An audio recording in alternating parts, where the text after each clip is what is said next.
Diaper rash, kati-kati, pwede ba to sa sugat? Pag-usapan natin ang Calmoseptine. Ang Calmoseptine ay isang topical ointment. Ibig sabihin, nilalagay siya sa balat. Combination ito ng calamine at saka zinc oxide. Hindi siya antibiotic, pero meron siyang mild antiseptic effect. Pang-iwas sa infeksyon habang naghihil ang balat. Pwede ito sa diaper rash, nangangati ang balat, pwede rin po sa mga minor wounds or minor burns. Pwede rin po siya sa mga bungang araw o yung type nating prickly heat. Pwede rin po siya sa mga katikati dulot ng mga kagat ng insekto.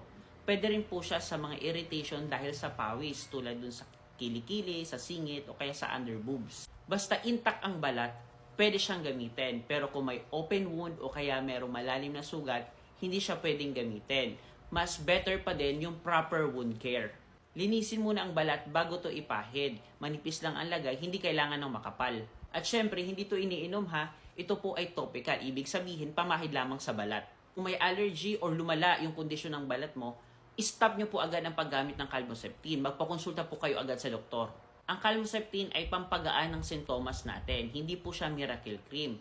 Tandaan, gamitin ng tama kasi bawat balat meron pong tamang alaga. Like, follow, and share nyo na po yung video na to para alam na nila kung para saan at paano gamitin ang Calmoseptine.